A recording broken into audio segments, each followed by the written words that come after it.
Welcome back to my YouTube channel Praveen spoken English में आप सभी का स्वागत है। तो आज की इस इंटरेस्टिंग वीडियो लेक्चर में सीखने वाले हैं इंपॉर्टेंट सेंटेंसेस। सो वर्ड और उनकी मीनिंग और उनसे बनने वाले सेंटेंसेस। तो बिना टाइम वेस्ट किए चलते हैं और सीखते हैं। Let's come to the point now. So first word है नियरली। नियरली मीन्स होता है लगभग या तकरीबन के लिए यूज हम करते हैं। तो चलिए इसे एग्जाम्पल कैसे बनाएंगे। इट्स नियरली 2:30 मतलब तकरीबन या लगभग 2:30 है या तकरीबन 2:30 बजे है, ऐसा हम बोल सकते हैं। It's nearly 2:30, it's nearly 4:30, it's nearly 5, it's nearly 4:30, है ना। ऐसे नियरली या लगभग से बोल सकते हैं। तो नेक्स्ट सेंटेंस है 12th board exams are nearly starting. क्या लिखे हैं नेक्स्ट एग्जाम्पल में 12th board exams are nearly starting means लगभग 12वीं की परीक्षा की शुरुआत हो रही है। तो हम ऐसे सेंटेंस बना सकते हैं गाइज। मीन्स इस वर्ड का यूज आप किसी भी सेंटेंस में ऐसे करेंगे और इसका मीनिंग आप इसका मीनिंग के थ्रू ऐसे समझेंगे, लगभग या तकरीबन के द्वारा। नेक्स्ट एग्जाम्पल है मैनी। मैनी मीन्स होता है अनेक या बहुत। I have many books means मेरे पास अनेक या बहुत किताबें हैं। Many of you want to speak English means आप में से बहुत। Many of you want to speak English आप में से बहुत या अनेक इंग्लिश बोलना चाहते हैं। तो ऐसे हम इस वर्ड का यूज किसी सेंटेंस में यूज कर सकते हैं गाइस। तो चलिए नेक्स्ट नंबर है सेवरल। और सेवरल का मीनिंग होता है कई या अनेक होता है। तो चलिए एग्जाम्पल में समझते हैं। I went there several times मैं वहां अनेक बार गया। I went there several times. Next है he came here several times वह यहां आया। यहाँ केम जो है वर्ब की सेकेंड फॉर्म है जो कि पास्ट सिंपल में सेंटेंस बनाया जाता है। तो ही केम हियर सेवरल टाइम्स वह यहाँ कई बार आया है, हम ऐसा बोल सकते हैं। चलिए नेक्स्ट नंबर समझते हैं। नेक्स्ट नंबर है हुज। हुज मतलब होता है किसका या जो। तो इस एग्जाम्पल में कैसे यूज करते हैं। हुज इज दिस बुक यह किसकी किताब है। हुज इज दिस बुक हम ऐसे बोल सकते हैं। Whose turn of this book pages किसने इस किताब के पन्ने बंद कर दिए हैं, ऐसा हम एग्जाम्पल में यूज कर सकते हैं हुज का एज अ क्वेश्चन वर्ड में, राइट ना। क्वेश्चन सेंटेंस हम बना सकते हैं। क्वेश्चनेटिव सेंटेंसेस में हुज का यूज हम ऐसे कर सकते हैं। तो नेक्स्ट नंबर है विच मीन्स हम हिंदी में समझते हैं कौन सी या कौन सा के लिए। चलिए एग्जाम्पल में कैसे यूज करते हैं। अब देखिए विच एक WH फैमिली वर्ड से बिलोंग करता है तो किसी भी हेल्पिंग वर्ड के पहले आएगा मोस्टली, तभी हम इसका मीनिंग समझेंगे क्वेश्चनेटिव में। तो चलिए विच इज योर बुक तुम्हारी कौन सी बुक है या कौन सी तुम्हारी किताब है, राइट ना। तो हम इसको यूज ऐसे कर सकते हैं। नेक्स्ट नंबर है विच इज योर बाइक तुम्हारी कौन सी बाइक है। Which is your bike. So I hope guys you understood that. आपको समझ में आ रहा होगा, आप बिल्कुल इसको समझिए और बिना स्किप किए हुए जरूर देखिएगा क्योंकि तभी आपको बेहतर समझ में आएगा गाइज। नेक्स्ट नंबर है इनफ। इनफ मीन्स होता काफी या पर्याप्त। दैट्स इनफ हम यूज करते हैं जनरली लाइफ में। हम दैट्स इनफ का यूज हम करते हैं। That's enough water, that's enough food, right ना। काफी, ये काफी खाना है, काफी पर्याप्त खाना है। दैट्स इनफ ये पर्याप्त है। नेक्स्ट एग्जाम्पल में समझेंगे दैट्स इनफ टॉकिंग बात करना काफी हो गया है या बहुत बातें हो रही हैं। दोनों के लिए हम यूज कर सकते हैं ये sentence that's enough talking, right. हम और भी यूज कर सकते हैं you are enough talking, right. तुम बहुत बातें कर चुके हो या बहुत बातें करते हो। सो राइट वर्ड है हार्डली या रेयरली मुश्किल से या शायद ही हम यूज करते हैं इसका मीनिंग। और इसके सेंटेंस में कैसे यूज करते हैं। आई हार्डली नो हिम मैं मुश्किल से या शायद ही उसे जानता हूं तो हम बोल सकते हैं I hardly know him, right guys. So next number है हार्डली या रेयरली हम पहले लगा सकते हैं फिर हम कोई सेंटेंस बना दें यहाँ, राइट ना। तो नेक्स्ट है हार्डली या रेयरली आई स्पीक इंग्लिश मैं शायद ही या मुश्किल से ही अंग्रेजी बोल पाता हूं तो आई स्पीक इंग्लिश हार्डली या हार्डली आई स्पीक इंग्लिश। किसी सेंटेंस के पहले लगा सकते हैं आप हार्डली को या रेयरली को, या सेंटेंस के बाद में आप लगा दीजिए, नो प्रॉब्लम। चलिए नेक्स्ट नंबर सीखते हैं। नेक्स्ट है ईच। ईच का मतलब होता है प्रत्येक या हर एक। चलिए समझते हैं एग्जाम्पल में हम कैसे यूज कर सकते हैं। तो नेक्स्ट एग्जाम्पल में कैसे यूज करेंगे each one of you try to speak English मतलब आप में से प्रत्येक अंग्रेजी बोलने की कोशिश करते हैं। तो कैसे बोलेंगे आप इंग्लिश में each one of you try to speak English. चलिए नेक्स्ट नंबर है example I give each of the plants मैंने एक एक पौधा दे दिया है। तो कैसे बोलेंगे इंग्लिश में आई give each of the plants, यहाँ पर गिव का सेकेंड फॉर्म है जो कि पास्ट सिंपल में वर्ब की सेकेंड फॉर्म का यूज करते हैं। तो मैंने एक एक पौधा दे दिया, आई गिव ईच ऑफ प्लांट्स आप बोल सकते हैं इंग्लिश में। चलिए, ओन मीन्स आता अपना या स्वयं का। तो जब भी आप अपना या स्वयं का यूज आप बनाएंगे, सेंटेंस बनाएंगे, तो वहां पर आप यूज कर सकते हैं ओन वर्ड का, राइट ना। I have own my bike, मेरे पास है। हैज हैव का यूज मैंने पिछली वीडियो लेक्चर में बता चुका हूं। यदि आपने नहीं देखा है तो जाके जरूर देखिएगा, डिस्क्रिप्शन बॉक्स में मैं लिंक दे दूंगा, देखिएगा, तभी आपको बेहतर और समझ में आएगा हैज हैव का use. I have own my bike मतलब मेरे पास स्वयं की गाड़ी है, तो मैं बोल सकता हूँ I have own my bike. मेरे पास खुद का घर है, I have own my house. I have own my बस, ट्रेन, राइट, कुछ भी यूज कर सकते हैं आप। मेरे स्वयं का है तो स्वयं की जगह आप यूज करेंगे इंग्लिश में वर्ड में ओन। ये बहुत अच्छा वर्ड है, आप यूज करके सेंटेंसेस बनाइए आप। तो नेक्स्ट है each day provides its own gift, प्रत्येक दिन अपने उपहार प्रदान करता है। बिल्कुल सही बात है, राइट।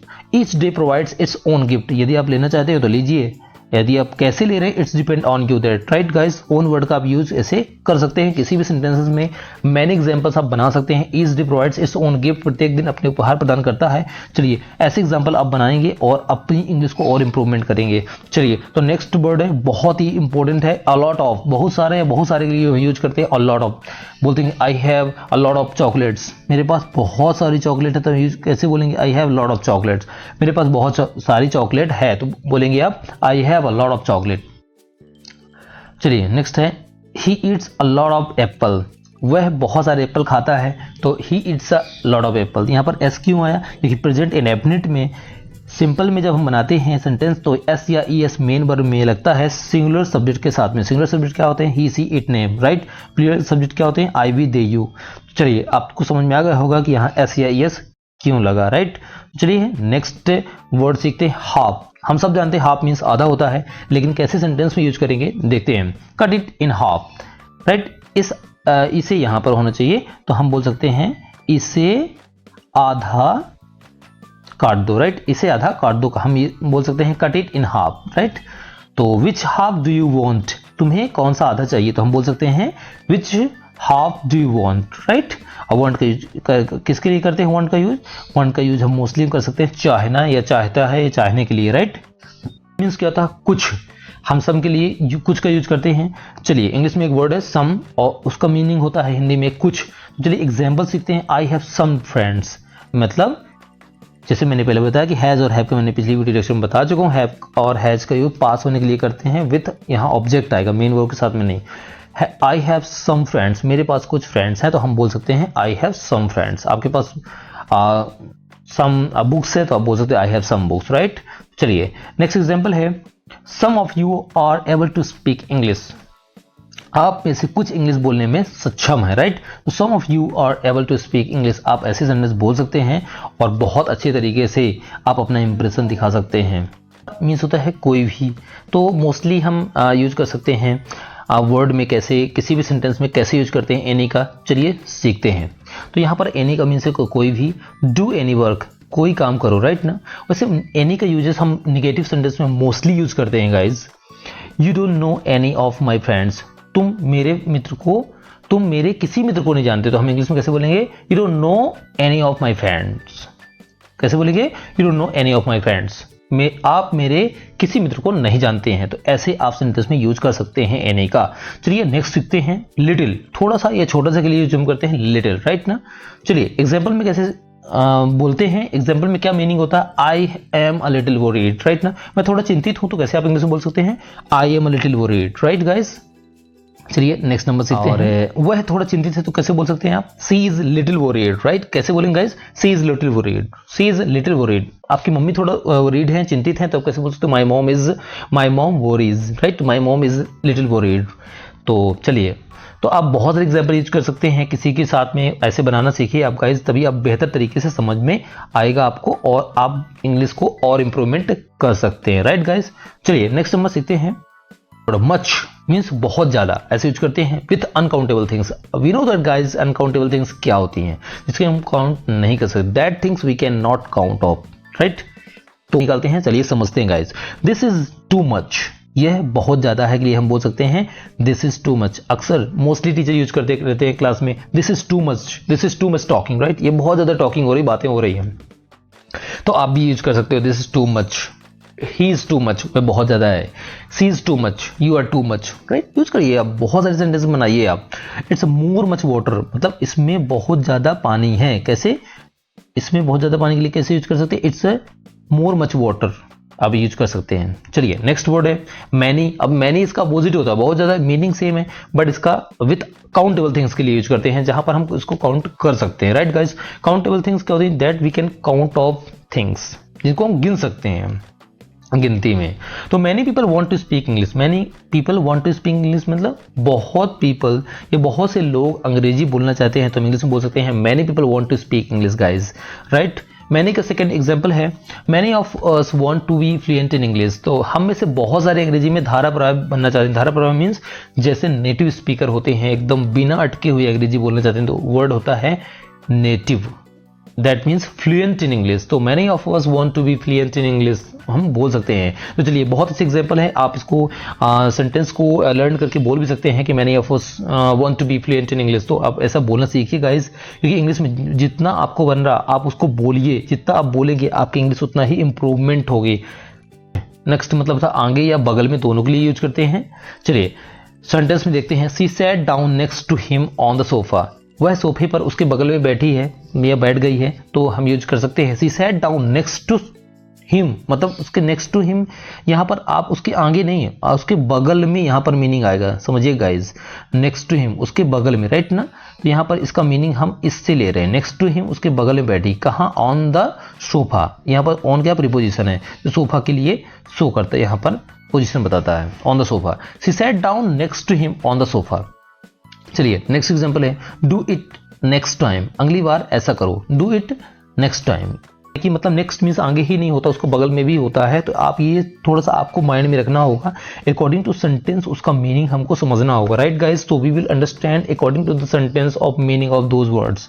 सो नेक्स्ट है मोस्टली, मोस्टली में तो होता है कि अधिकतम या ज्यादातर के लिए हम यूज करते हैं, अधिकतम या ज्यादातर के लिए क्या यूज करते हैं, मोस्टली। चलिए सेंटेंस में समझते हैं guys, mostly I eat home made food, right ना, मैं ज्यादातर घर का बना खाना खाता हूं, तो कैसे इंग्लिश में बोलेंगे, आई ईट होम मेड फूड मोस्टली। या आप किसी सेंटेंस के पहले मोस्टली बोले या किसी सेंटेंस के बाद में बोले, मीनिंग आपका सेम रहेगा। जैसे नेक्स्ट नंबर एग्जांपल है, तो मोस्टली आई रीड या स्टडी इंग्लिश आप बोल सकते हैं। तो ज़्यादातर या अधिकतर मैं अंग्रेजी पढ़ता हूँ या पढ़ती हूँ, तो आप ऐसे ही बोल सकते हैं आई रीड या आई स्टडी इंग्लिश मोस्टली। तो किसी सेंटेंस के लास्ट में बोल दीजिए, डजंट मैटर गाइज, पर आप सेंटेंस बोलिए, जितना आप बोलेंगे इंग्लिश को, जितना आप एग्जाम्पल में डेली यूज सेंटेंस में बोलेंगे, आप वोकैब में लाएंगे, अपने माइंड में रखेंगे और बोलिए विद योर एंगर और Elder brothers, doesn't matter, but बोलना जरूरी है गाइज, तभी आप अच्छे इंग्लिश में फ्लुएंट हो सकते हैं। चलिए यदि आपने चैनल को सब्सक्राइब नहीं किया है तो चैनल को जरूर सब्सक्राइब कर लें और अपना ढेर सारा प्यार और स्नेह जरूर दें और शेयर करके लाइक वीडियो जरूर करें और चैनल को जरूर शेयर करें अपने फ्रेंडों के साथ में, रिलेशंस के साथ में, ग्रुप में, क्योंकि आपके एक शेयर से और आपके एक लाइक से मोटिवेशन मिलता है ऐसी वीडियो बनाने के लिए। We will meet with the next video lecture, take care, bye.